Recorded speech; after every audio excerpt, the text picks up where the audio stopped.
Queridos hermanos y hermanas, el Evangelio que hemos escuchado este domingo nos relata un incidente ocurrido mientras Jesús iba con sus discípulos de camino a Jerusalén. Habían visto a un desconocido que expulsaba demonios en nombre de Jesús.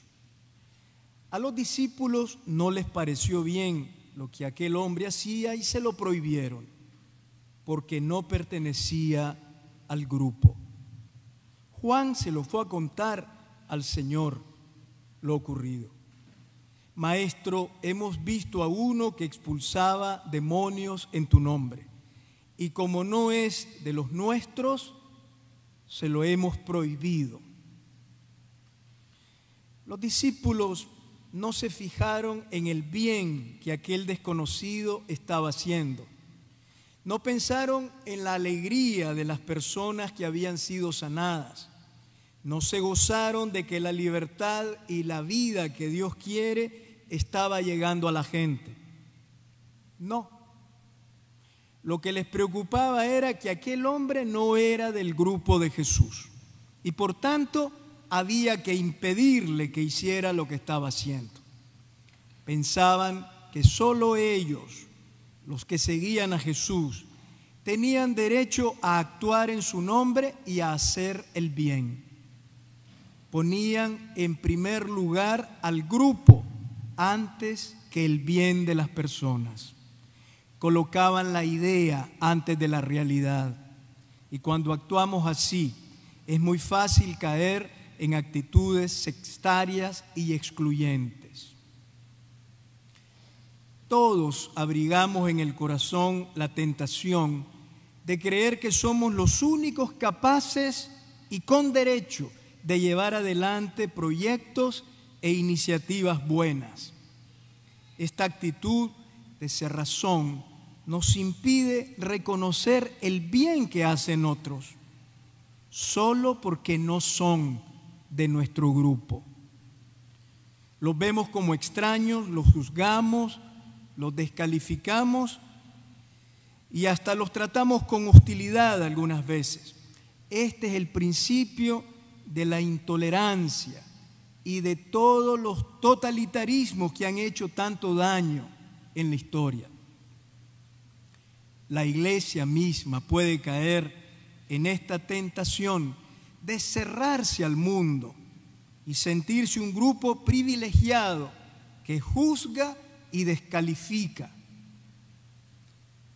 Por ejemplo, hay organizaciones sociales que luchan por la justicia, defienden a los pobres, promueven el cuidado de la creación y muchas veces no los aceptamos, los excluimos y hasta los descalificamos simplemente porque no son creyentes o no piensan como la iglesia en algunas cosas. No son de los nuestros. Qué distinto piensa Jesús.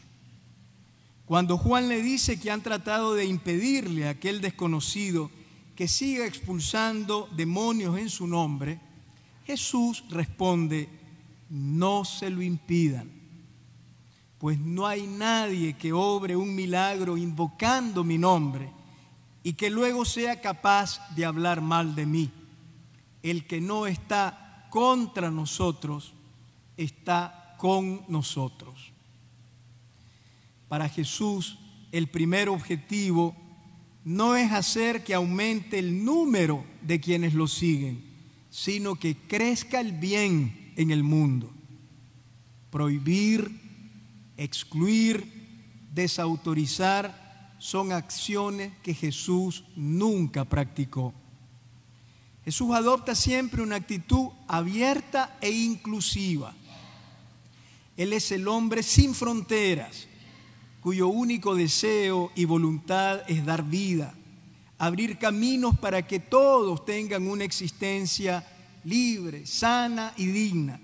Su proyecto es liberar al ser humano de todo lo que lo disminuye y aniquila. Jesús solo piensa en el ser humano y en el bien que se puede hacer a los demás. no importa quién lo haga. Jesús es inclusivo porque en Él se hace presente Dios, que tiene un corazón infinitamente grande y amplio en el que caben todas las personas. Efectivamente, Jesús nos ha hablado de un Dios Padre que hace salir su sol sobre malos y buenos, incluidos los no creyentes o los indiferentes a la religión, quienes muchas veces, sin saberlo, se abren al misterio de la bondad de Dios y son capaces de hacer mucho bien. Ante la actitud sectaria de los discípulos, la respuesta de Jesús es tajante: el que no está contra nosotros, está con nosotros. Aquel hombre que expulsaba demonios no estaba contra Jesús, porque realizaba lo que Jesús soñaba que se hiciera en el mundo. Al no estar en contra, estaba con Él, de su parte. Toda persona que expulse a los demonios, que rebajan al ser humano y deshumanizan a la sociedad, está llevando adelante la obra de Jesús. Hoy hay mucha gente comprometida en luchar contra terribles demonios modernos. ¿Y cuáles son? Entre otros, los grupos mafiosos que, disfrazados de políticos, se imponen con autoritarismo y crueldad sobre nuestras sociedades, provocando dolor, pobreza y migración forzada. Los corruptos que le roban el dinero al pueblo a través de transacciones sucias, lavado de dinero y tráfico de influencia. Las empresas nacionales o transnacionales que explotan las riquezas naturales de nuestros países con políticas extractivas que empobrecen a las mayorías y contaminan el medio ambiente. Son demonios modernos. Y Jesús nos enseña que quien se comprometa a luchar por echar demonios está de parte suya. Por eso, toda persona, organización, partido político o gobierno que esté dispuesto a sanear de raíz las estructuras sociales y construir sociedades fundadas en el respeto a los derechos de las personas y la búsqueda del bien común, está de parte de Jesús. Quien luche por la libertad y la dignidad de la gente, sobre todo a favor de los más pobres y de los más olvidados, trabaja por el proyecto del reino de Dios que anunció Jesús, aunque estas personas no lo sepan o no estén dispuestos a reconocerlo. Quien hace el bien no es un rival de la iglesia, sino alguien a quien tenemos que acoger y apoyar. Muchos seres humanos encarnan los sueños del Evangelio sin ser cristianos, porque el reino de Dios es más grande y amplio que la iglesia. Por eso la iglesia tiene que ser un lugar de acogida del bien, venga de donde venga, lo haga quien lo haga. La iglesia reconoce el bien y se alegra por ello. La iglesia debe ser también un espacio humilde de comunión que acoja a quienes luchan por un mundo mejor, sean quienes sean.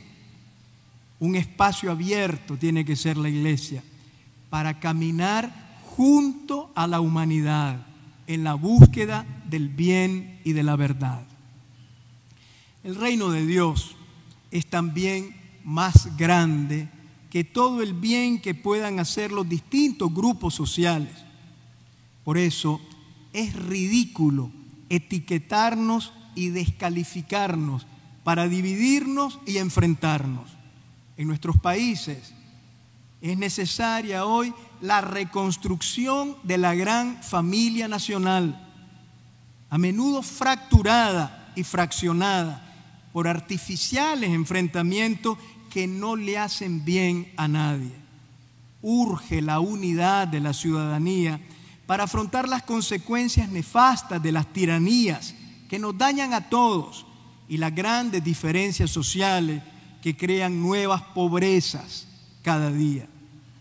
Hoy está fuera de lugar crear innecesarios y muchas veces artificiales enfrentamientos ideológicos, entre comillas, que impiden una unidad nacional que busque el bien de todos. El Evangelio de hoy nos recuerda que no es el momento de descalificaciones absurdas. Ha llegado el tiempo de reconocer que es más lo que nos une que lo que nos separa. Los discípulos y las discípulas de Jesús no podemos tener un corazón estrecho ni obsesionarnos por poner fronteras y barreras que excluyan a quienes son signos del reino de Dios, aunque no sean creyentes, aunque no frecuenten la iglesia. Son signos del reino de Dios los políticos honestos que renuncian a sus intereses y aman al pueblo. Los educadores que se dedican a formar en auténticos valores a las nuevas generaciones. Son signos del reino de Dios los empresarios que anteponen a la ganancia económica el bien de las personas. Los periodistas que dicen la verdad y usan la libertad de expresión para crear una sociedad mejor. Son signos del reino de Dios los trabajadores que son responsables y solidarios. Los policías que se niegan a reprimir a su pueblo por seguir su conciencia recta. Y son signo del reino de Dios también los médicos y el personal de salud que se dedican a curar a la gente enferma con competencia, con heroísmo a veces, con cariño, a veces a costa de su propia vida.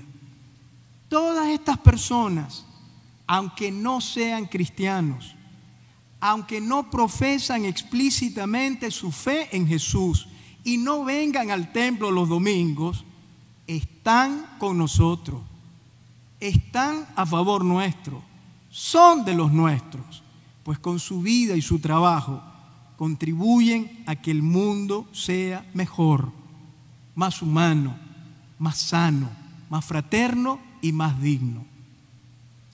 Jesús no quiere que los cristianos nos creamos los dueños exclusivos de la verdad, del bien y de la salvación en el mundo, sino que trabajemos por un mundo mejor, con entusiasmo y humildad, con otras personas, codo a codo, aunque no profesen nuestra fe. La iglesia no puede pretender controlar a Jesús y su poder salvador en modo exclusivo. Fue lo que Jesús mismo le dijo una vez a Nicodemo: el Espíritu sopla donde quiere.